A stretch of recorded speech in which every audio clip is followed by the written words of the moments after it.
Ah, me voilà enfin de retour après plusieurs jours d'absence. Veuillez m'excuser. Et sur ce, salut à tous. On se retrouve aujourd'hui pour une nouvelle vidéo. On va parler des superstars qui sont revenus à la WWE et qui sont devenus champions du monde. Que ce soit pour le titre, que ce soit WWE, poids lourd ou universel. Et je parle bien des superstars qui ont remporté un titre mondial. C'est-à-dire qui ont été champions du monde après être revenus à la WWE même.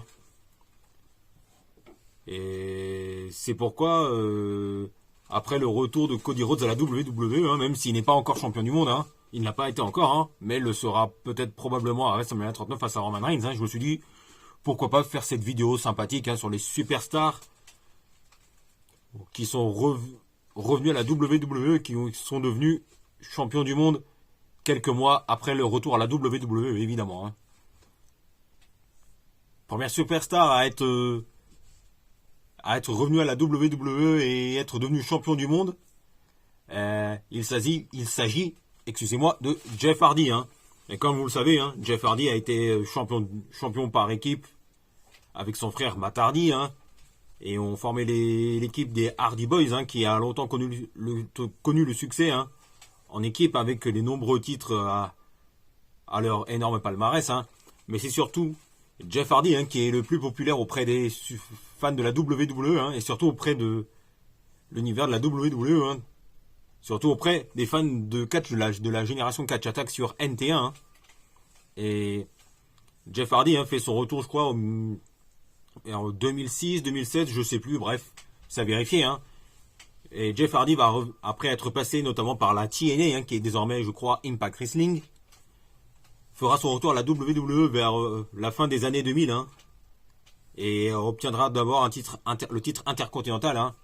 Et Jeff Hardy va faire mieux, suite à sa popularité envers l'univers de la WWE, puisqu'il va remporter enfin son premier titre mondial. Et je crois que c'est à Armageddon 2008. Et Jeff Hardy va remporter son premier titre de la WWE, et il va entrer en rivalité avec Edge, fin 2008, début 2009, avec Triple H aussi dans l'équation. Et c'était plutôt une triple rivalité entre Jeff Hardy, Edge, Triple H, tout en rajoutant dans l'équation Vladimir Kozlov, qui à ce moment-là fait partie de l'avenir de la WWE, mais qui va vite retomber dans le mid-card lui par la suite. Et pour en revenir à Jeff Hardy, Jeff Hardy est enfin champion de la WWE, et il va défendre son titre WWE au Royal Rumble 2009 face à Edge. Et le match au Royal Rumble se déroule très bien, et on voit Matt Hardy qui intervient pour normalement aider son frère Jeff, mais contre toute attente, il fait un heel turn en mettant un coup de chaise sur le dos de son frère Jeff, ce qui permet à Edge de récupérer son titre de la WWE. Ce heel turn de Matt Hardy va donc mener à une rivalité entre les deux frères, qui nous amènera à un match à WrestleMania 25, où je crois, il me semble, et je crois que c'est, je sais plus qui remporte le match, et je crois que c'est Matt Hardy, si je ne dis pas de bêtises, mais à vérifier. Il me semble que c'est Matt Hardy qui remporte ce match à WrestleMania dans une stipulation dont je ne sais plus laquelle. Et ensuite, vous connaissez la suite. Jeff Hardy va de nouveau redevenir champion du monde, mais en remportant le titre de champion du monde poids lourd. Et qui ensuite perdra le titre poids lourd face à CM Punk, qui encaissera son contrat Money in the Bank pour la deuxième fois, afin de devenir champion du monde. Et ensuite, Jeff Hardy récupérera le titre quelques mois plus tard, quelques semaines, mois plus tard, je sais plus, lors de je ne sais plus quel pay-per-view. Et ensuite, Jeff Hardy va reperdre le titre de la WWE face à CM Punk lors de SummerSlam 2009. Et qui était un très bon main event, ça je me rappelle très bien. Je crois que c'était un TLC match, si je ne me trompe pas. Voilà pour ce qui est de Jeff Hardy. Ensuite, autre superstar qui est revenu à la WWE, qui a été champion du monde, c'est Jinder. Je crois que c'est Jinder Mahal, il me semble. Et comme vous le savez, hein, Jinder Mahal, à peine arrivé à la WWE, hein, sur le ring, c'était vraiment pas terrible, hein, mais avec le temps, il s'était amélioré. Hein, et... attendez, non, j'ai oublié un nom. Je voulais dire dans l'ordre, hein, c'est pas Jinder Mahal, c'est une autre superstar qui est revenu à la WWE et qui a été champion du monde quelques mois après. C'est pas Jinder Mahal, c'est Daniel Bryan. Eh oui. Et Daniel Bryan s'était bien fait renvoyer de la WWE une première fois. Et c'était lorsqu'il faisait partie de la Nexus en 2010. Et je pense que pas mal se rappellent du Raw du je ne sais plus quelle période du mois de juin. Hein. Et c'était lors de ce Raw où il y a eu la première invasion de la Nexus, hein, qui opposait John Cena et CM Punk, hein, où tous les membres de la Nexus ont attaqué les deux superstars. Hein. Et il y a eu Daniel Bryan qui en faisait bien partie, hein, mais pour une raison, pour une raison, enfin, je ne sais plus quelle raison, Daniel Bryan s'est fait virer de la WWE, hein, mais qui s'était relancé dans le circuit indépendant durant quelques semaines avant de mieux revenir à la WWE lors du main event de SummerSlam 2010. En faisant un très beau match, hein, lors du main event de SummerSlam 2010, hein, dans la team Cena face à la team Nexus. Et vous connaissez le résultat sans doute, hein, comme tout le monde. Hein. C'est la team John Cena qui remporte le main event de SummerSlam 2010. Et quelques mois plus tard, hein, Daniel Bryan va devenir champion du monde poids lourd, hein, en encaissant son contrat Money in the Bank, hein, sur... je crois que c'était sur le Big Show, hein, lors d'un TLC, je ne sais plus quel pay-per-view, hein, après un match où le Big Show avait remporté le titre poids lourd face à Mark Henry. Enfin, je crois que c'était TLC 2011, mais j'ai un doute. Et après, vous connaissez la suite. Hein, Daniel Bryan, hein, va connaître un grand succès à la WWE, hein, le Yes Movement en 2014. Hein, et Daniel Bryan qui redevient champion du monde lors d'une main event de WrestleMania 30, hein, face à Randy Orton et Batista. Hein, le Yes Movement, etc., etc. Et ensuite, vous connaissez la suite, hein, on connaît tous la suite. Hein. Daniel Bryan va redevenir champion du monde vers la fin de l'année 2018, où il récupérera le titre de la WWE face à Daniel Bryan lors d'un SmackDown.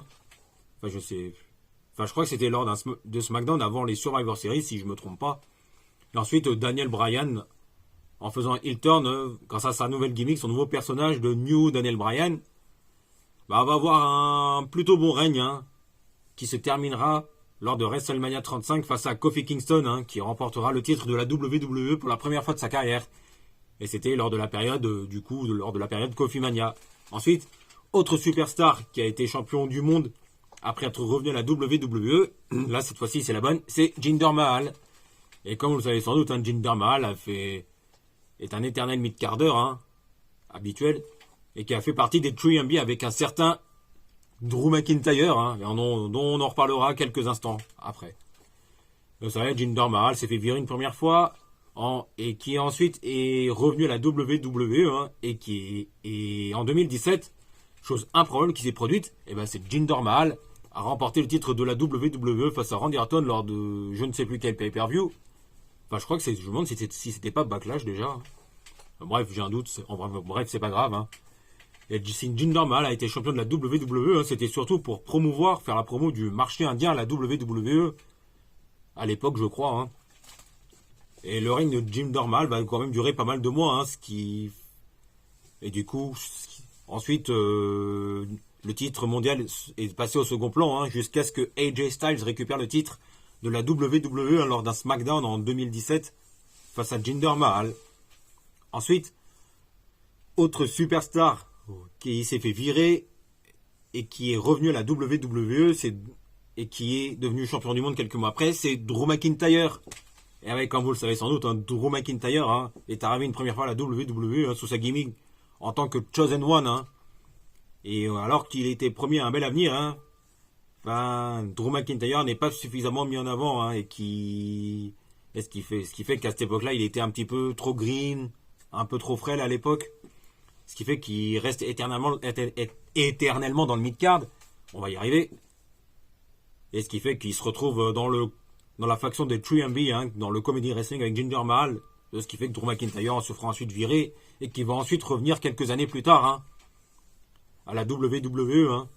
Et ensuite vous connaissez la suite, hein, Drew McIntyre est poussé tout doucement, hein, vers le main event, hein, et dans la course au titre mondial. Et ensuite on connaît tous la suite, hein. Drew McIntyre, vainqueur du Royal Rumble 2020, notamment en éliminant Brock Lesnar, ce qui nous amène à un match pour le titre de la WWE à WrestleMania 36 devant personne, hein, sans public, hein, suite à la pandémie de Covid-19, hein. Et du coup, on a le main event de WrestleMania 36 entre Brock Lesnar et Drew McIntyre, hein.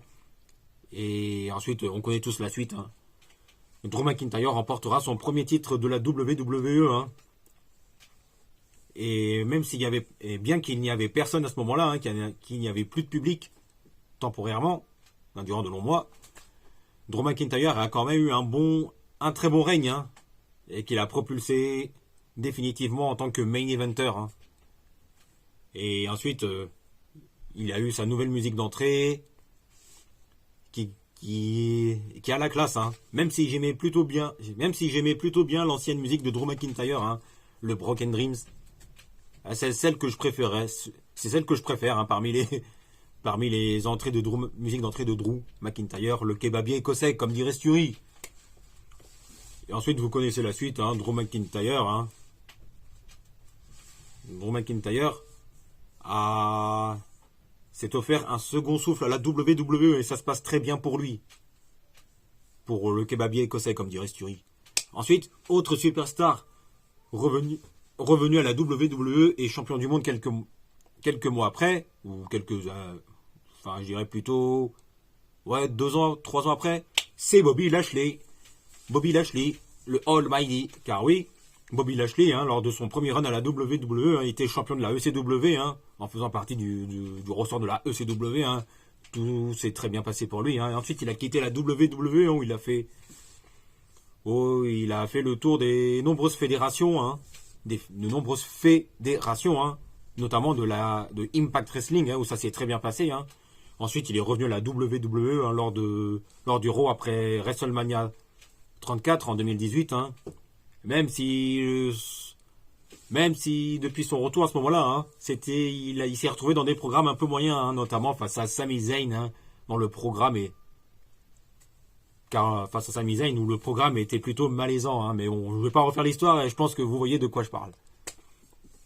Et ensuite, Bobby Lashley va progressivement regrimper dans le main event et arriver dans la course au titre mondial, hein. Et c'est en 2021 que Bobby Lashley va connaître la consécration enfin, hein. Et Bobby Lashley a dû attendre quand même très longtemps avant de devenir champion du monde, hein. Et c'est ce qui se passera puisque Bobby Lashley va devenir champion du monde, champion de la WWE pour la première fois de sa carrière, hein, face à The Miz, hein, qui avait encaissé son contrat Money in the Bank pour la deuxième fois de sa carrière, avec succès pour redevenir champion de la WWE. Ouais, mais bon, ça, ce n'était qu'un tremplin afin de préparer le futur règne de champion de la WWE de Bobby Lashley, hein. Et comme vous le savez sans doute, ensuite, hein, Bobby Lashley devient champion de la WWE pour la première fois de sa carrière en gagnant face à The Miz. Et ensuite, vous connaissez la suite, hein. Bobby Lashley réussit à garder son titre de la WWE face à Drew McIntyre, hein, lors de WrestleMania 37 à Tampa en Floride, hein. Et ensuite, vous connaissez la suite, hein, le règne de champion de la WWE de Bobby Lashley va être très bon, hein, jusqu'à ce que Big E encaisse son contrat Money in the Bank avec succès pour devenir lui aussi champion de la WWE pour la première fois de sa carrière. Bon ben voilà, je crois que c'est tout pour aujourd'hui, hein. Et ça fait partie des vidéos que je voulais faire depuis un moment déjà, hein. Donc je me suis dit pourquoi pas faire cette vidéo, hein, consacrée aux superstars revenus à la WWE qui sont devenus ensuite champions du monde quelques mois après. Et il se peut que Cody Rhodes soit le prochain à rejoindre la liste, hein. Et n'oubliez pas de vous abonner. N'oubliez pas de vous abonner en cliquant sur la petite cloche pour être informé de la sortie des prochaines vidéos. Et on se retrouve très vite pour parler de foot et de catch.